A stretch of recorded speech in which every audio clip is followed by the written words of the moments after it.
Okay, so how do you determine the ARV, or the after repair value of a home?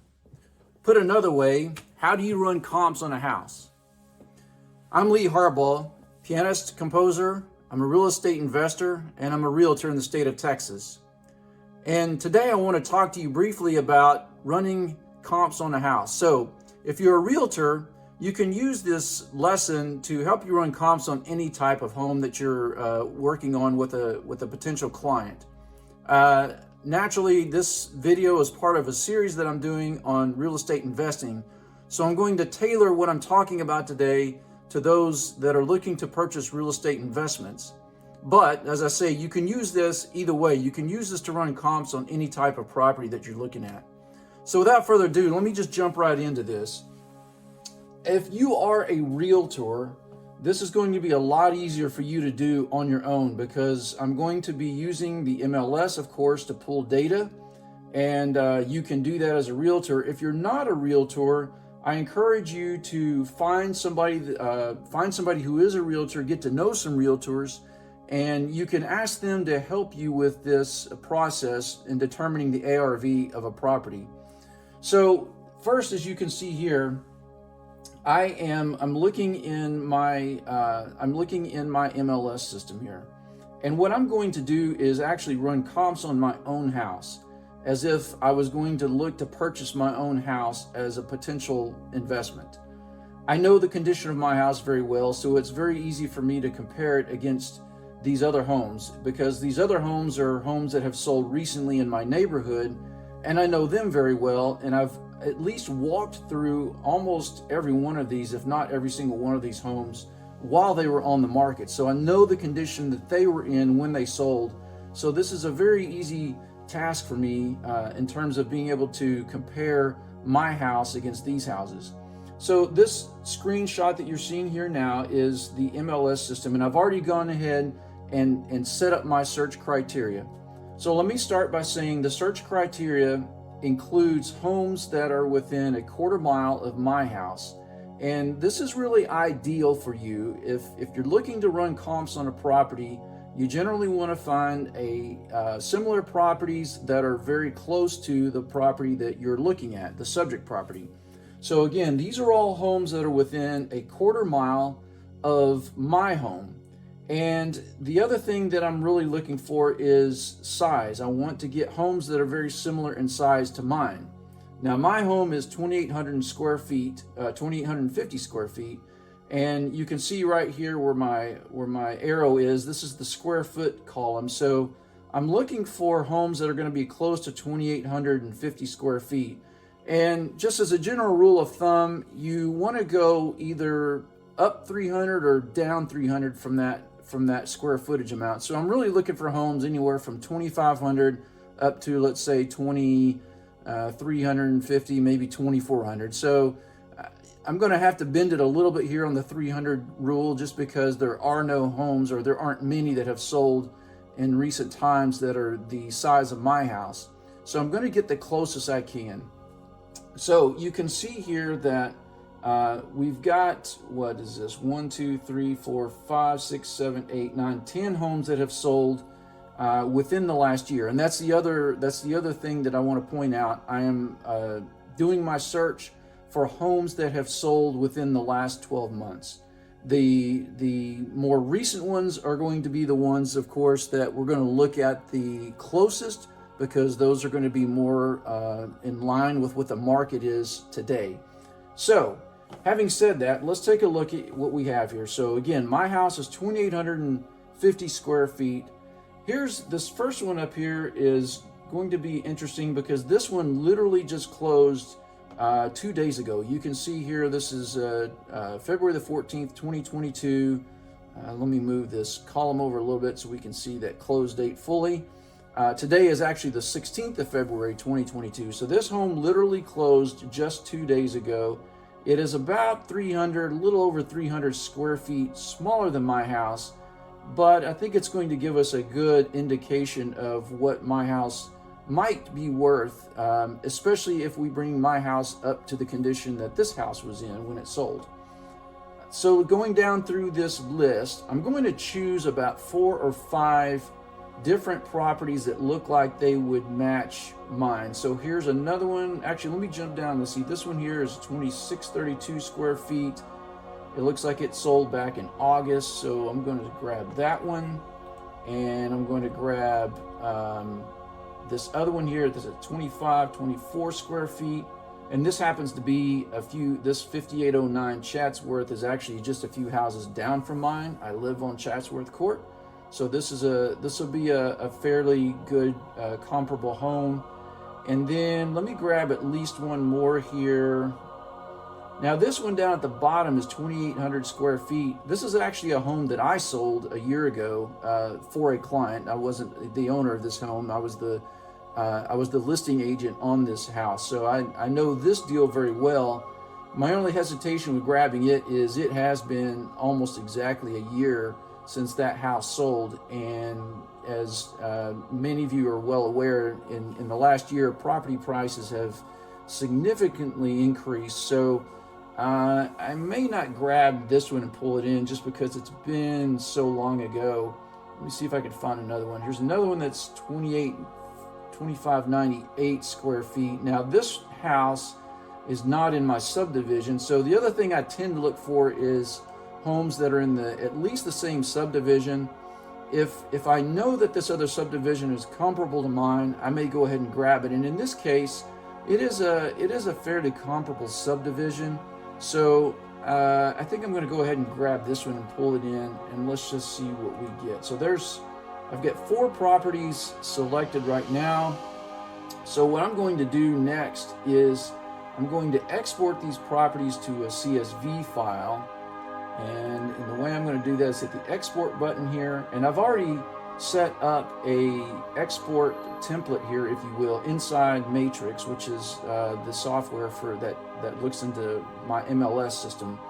And I've set up this template so that it's going to export those fields in a certain order, those fields that you just saw on the previous screen. It's going to export them in a certain order into a comma separated file. So I'm going to go ahead and do that right now. It's going to ask me to save it, and I'm going to save it out here somewhere, just in my downloads folder.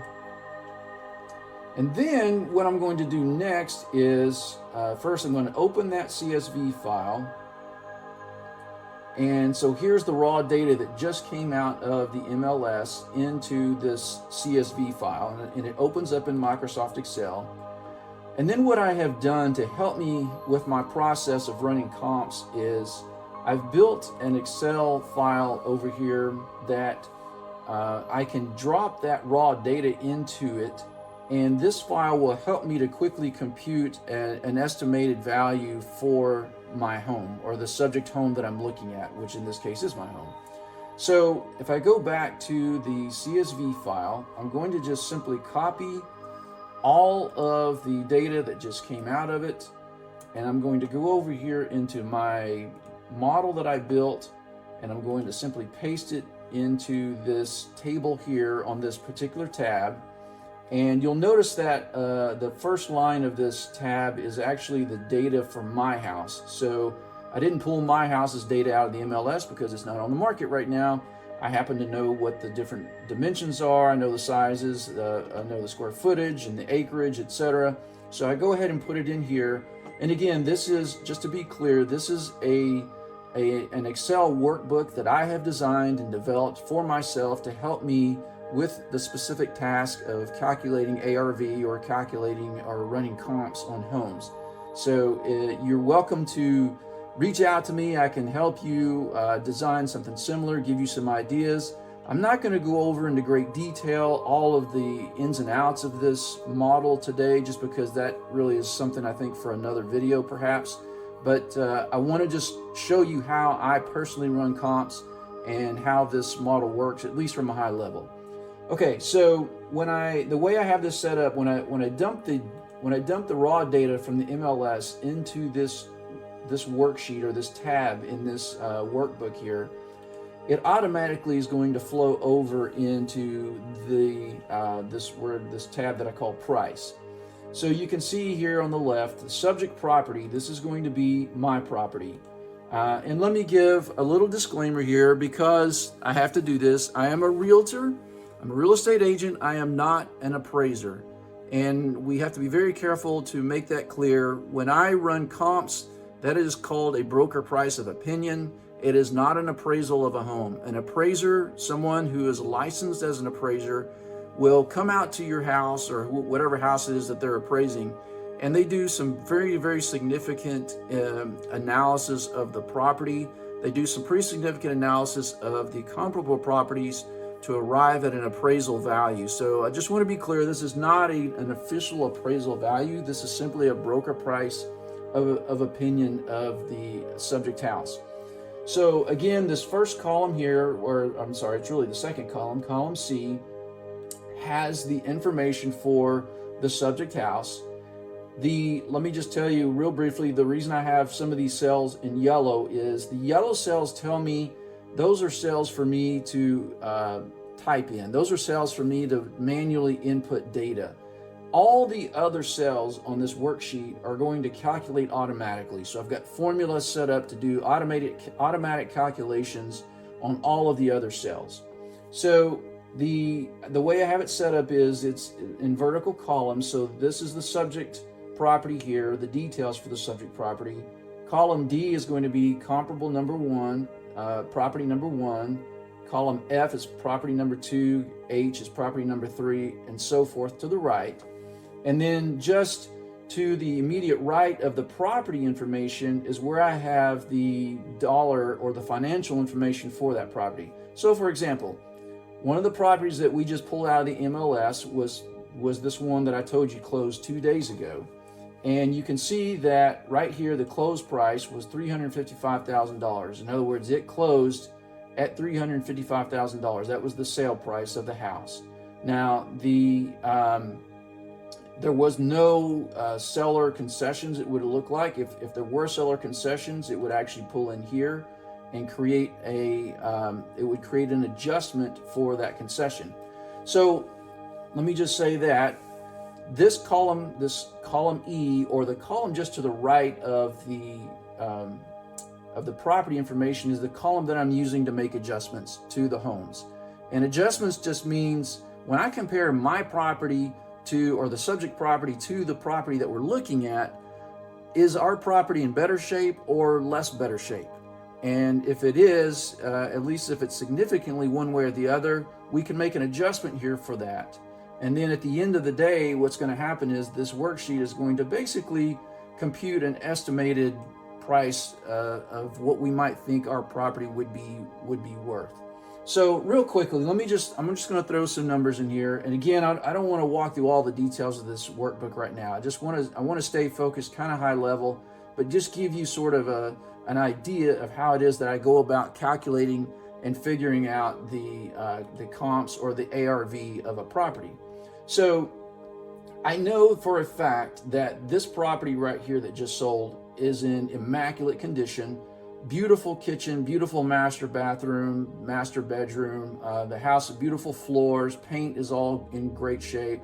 Backyard is really, really nice. Covered patio area. So my house, I'm going to tell you right now, I'm going to have a little confession here. My house has a lot of things that need to be done to it.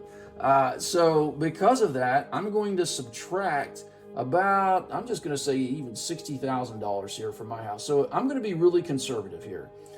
When I'm running comps, especially when I'm trying to calculate an ARV, I want to be very conservative. As an investor, I would rather come in too low on my valuation than too high.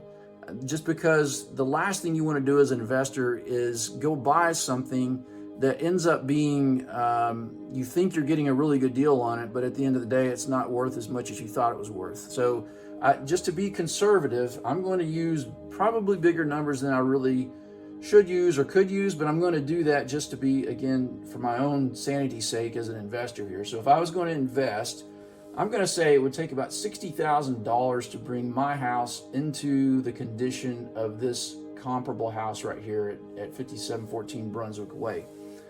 How did I come up with that 60,000? Let me just say it's a rough estimate. In all likelihood, it would take more than that to bring it into the exact condition of that home. But 60 is a fair price. I could do some pretty good work for $60,000 on my house, repair some things, do some pretty good upgrades in the kitchen and that kind of thing, and it would bring my house much more into a comparable condition to the similar condition as this house in Brunswick Way. So I'm just going to leave a $60,000. I'm going to subtract $60,000 here as an adjustment, and you can see that what it does at the bottom here, based on these numbers and based on the sale price of this particular house, it's telling me that my house would be worth somewhere around almost $318,000. The other thing that's going to happen automatically here is this workbook is going to calculate an adjustment for the square footage difference. And I'm not going to go through exactly how I'm doing that right now. I will say I'm not using the average price per square foot. I will tell you that. I'm not using the average price per square foot to come up with this difference. It's a division of the average price per square foot that I'm using. But you can see that because my house is about 300 square feet bigger, it's the model is computing about a $23,000 adjustment in the favor of my house. So when you add all that together, that's where we come up with this $318,000. So just for the sake of argument and to keep moving forward here quickly, I'm just going to go through here and I'm going to put I'm going to put minus 60,000 on all of these properties here, because I know for a fact that all of these properties were in really, really good shape when they sold. The only one I'm not real sure about, to be honest with you, is this one here on Willington Drive. So I'm going to just based on the price that it sold at, I'm going to guess that it was in pretty good shape. And so I encourage you, before you go through this exercise, you probably won't be able to go walk through the different houses that have sold, but you could at least look in the MLS or have your realtor friend look in the MLS for you and send you the pictures, and at least browse through the pictures and make a fair comparison of your subject house to the to the comparable houses that you're looking at. So basically, I'm going through and I'm subtracting $60,000 from every one of these properties, because I'm just going to assume it would take about $60,000 to bring my property up into the same condition. And then the last thing I'm going to do here, just for now, is I'm not going to make any other adjustments on any of these other yellow squares, just because I don't want to get into too much detail right now. The last thing I'm going to do is the last yellow square at the bottom here, it's called the weighting. And you can see I have it labeled weight over here on the left. So what this does, this enables me to weight the different properties. So let me explain that to you briefly. So this property that just sold 2 days ago, I'm going to weight that pretty heavily, because that just sold 2 days ago. That is this current market. Again, the house is a little bit smaller than mine, but it's pretty similar to mine in structure. It's certainly the same age, it's built by the same builder at the same time and all of that. So I'm going to give this particular property a little bit heavier weighting. This property next to it, 5809 Chatsworth, I'm going to give it a relatively high weighting as well, again, because for the same reasons. It's built by the same builder, it's 3 houses down from mine, it's a little bit smaller, but I know the condition really well. And to be honest with you, now that I'm thinking about it, the $60,000 difference is probably not accurate with this one, because they didn't fix everything in that house. They did a lot of work in it when they flipped it, the people that bought it and flipped it, but mine would be more like $40,000 compared to this one. Anyway, I'll mark that in there for now. And then, so I'm going to give that not quite as heavy a weighting as the first one over here. We'll give it like a 35% weighting. So that's a total of 75% weighting for both of these two houses. And then these last two properties, I'm going to give, let me just look at them. This one was in August. This one sold in July. So, you know what? Maybe I'm going to knock this one down a little bit. Let's just give it a 25% weighting. And you can see my weight total right now is at 90. So I need to, and first of all, we don't have anything in comp number 5. So I'm going to zero that one out. So I'm going to give this one probably 15. Let's give it like an 18%. and then we'll give this a 17%, and that brings us to a total weighting of 100%. So now what I've done is said, okay, I want to weight this one more. I want to give more emphasis to the one that just sold. So what this brings, at the end of the day, what this drives to is this estimated price figure right here. And again, let me just emphasize, this is a best estimate, right? This is just a kind of a guess. The number that I'm coming up with here is around $324,000 for the value of the subject property. If I look at all of the, if I look at the different valuations here, so, again, the first property we looked at that sold 2 days ago, based on it, our home, our subject property would be worth about $318,000. Based on the one that sold a few months ago down the street from me, it would be worth $335,000. Well, I mean, there's a little bit of a difference there. So you can see there's kind of a range of prices here. So I'm going to say our subject property is probably worth somewhere between $318,000 and $335,000. And again, because I'm just going to be conservative, I'm going to just say it's somewhere probably on the lower side of that. So we'll call it 320, maybe three. Again, if we just look at the single number that it all boils down to, it says here 324. So 320 to 325 is probably the ARV, or the after repair value of this subject property that we're talking about. So once we've determined that after repair value, then we can take that and go figure out how much does it cost for us to bring the property into that condition. And I mentioned it briefly here. That's where this minus $60,000 comes in. So in my next video, I'll talk to you a little bit more about how I come up with that $60,000 in this case. How do you come up with the valuation for, or the cost estimate for what it's going to take to bring the property into ARV condition? Okay, stay tuned for that video. It'll be out soon. I will see you soon.